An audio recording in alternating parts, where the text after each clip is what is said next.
अपने नाज़रीन तक पहुंचाएंगे। एवनफील्ड और अल अज़ीज़िया रेफरेंसेस में नवाज शरीफ की सजा के खिलाफ अपीलें बहाल कर दी गई हैं। इस्लामाबाद हाईकोर्ट में नवाज शरीफ की दरखास्तों की समाअत हुई, जिसपे फैसला महफूज किया गया। और अभी अपने नाज़रीन को बताते चलें कि एवनफील्ड और अल अज़ीज़िया रेफरेंसेस में नवाज शरीफ की सजा के खिलाफ अपीलें बहाल कर दी गई हैं। अहम तरीन अपडेट है जिससे अपने नाज़रीन को आगाह करें, इससे बात करेंगे। ब्यूरो चीफ इस्लामाबाद इफ्तिखार शराय साहब हमारे साथ मौजूद हैं। शराय साहब, क्या कहेंगे, अपीलें बहाल कर दी गई हैं?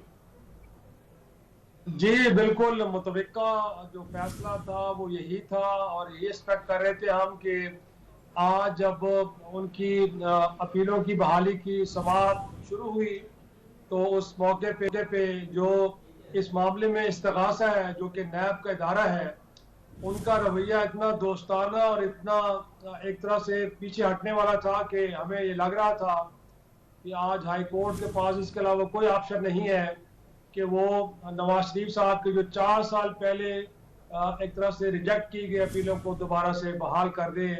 क्योंकि आज जब समाअत हुई शुरू तो उस दौरान अदालत ने प्रोसिक्यूटर नैब से ये पूछा कि क्या आपको नवाज शरीफ साहब की गिरफ्तारी मकसूद है, तो उन्होंने कहा कि वो तो पहले ही बता चुके हैं कि उनको गिरफ्तारी मकसूद नहीं है। फिर उनसे कहा, ये पूछा गया कि क्या आपको जो अपीलें हैं इनकी बहाली पे कोई एतराज तो नहीं है, तो उस पर भी नैब के प्रोसिक्यूटर ने कहा कि नहीं, अगर अदालत उनकी अपीलें बहाल करती है तो नैब के इदारे को इस पर कोई एतराज नहीं है। और जब नैब से ये पूछा गया कि क्या उनको जमानत दी जा सकती है, तो फिर उसमें भी नैब के प्रोसिक्यूटर ने कहा कि आप उनसे नया जमानती मुचलके तलब कर सकते हैं, गोया उनको जमानत पे रिहा भी कर सकते हैं। तो तमाम इन 3 अहम नुकात पे नैब का जो जवाब था वो बड़ा मुस्बत था और हम ये एक्सपेक्ट कर रहे थे कि जब अदालत अपना फैसला सुनाएगी तो नवाज शरीफ साहब के हक में होगा, और बिल्कुल ऐसा ही हुआ। इससे पहले हमने देखा है कि अल अज़ीज़िया के अंदर, एहतसाब अदालत के अंदर, और आज फिर इन दोनों केसेस में गोया कि अल अज़ीज़िया और एवनफील्ड रेफरेंस में जो उनकी हाई कोर्ट के अंदर अपीलें थीं, अब उनको बहाल कर दिया गया है और मुमकिना तौर पे उनसे जमानती मुचलके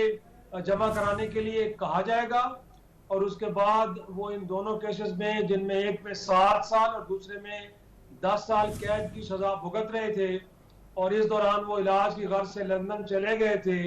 अब इन दोनों केसेस में जो पहला रिलीफ उनको ये है कि उनकी अपीलें बहाल हो चुकी हैं, और दूसरा रिलीफ उनको ये मिला कि अब वो जमानत पे रहा होंगे, रहेंगे, जेल नहीं जाएंगे। और मुमकिना तौर पे जिस तरह का कंडक्ट हमें नजर आ रहा है इस वक्त नैब की जानिब से, आगे चल के इस केस को नैब की जानिब से कोई स्ट्रांगली कंटेस्ट भी नहीं किया जाएगा, तो लामाला तौर पे जैसे हम पिछले काफी दिनों से ये बात कर रहे हैं कि एवनफील्ड रेफरेंस में तो उनकी साहबजादी और दामाद पहले ही बाइज्जत बरी हो चुके हैं, तो अब इस बात के काफी इम्कानात पैदा हो चुके हैं कि इस केस में और अल अज़ीज़िया के अंदर नवाज शरीफ साहब को लगता ही है, हम ये कह सकते हैं, अगर ये मतलब है कि अदालत में मामला है, लेकिन जिस तरह चीजें आगे बढ़ रही हैं तो हो सकता है कि इसी बुनियाद पे उनको इन केसेस में बरी कर दिया जाए। लेकिन अब जाहिर सी बात है, इस मामले में एक अदालती प्रोसेस चलेगा जिसमें नोटिस जारी होंगे फरीकैन को, और उसके बाद नैब के प्रोसिक्यूटर से पूछा जाएगा कि क्या वो इस केस में मजीद कंटेस्ट करना चाहते हैं, और अगर वो कंटेस्ट नहीं करना चाहेंगे तो मेरा ख्याल में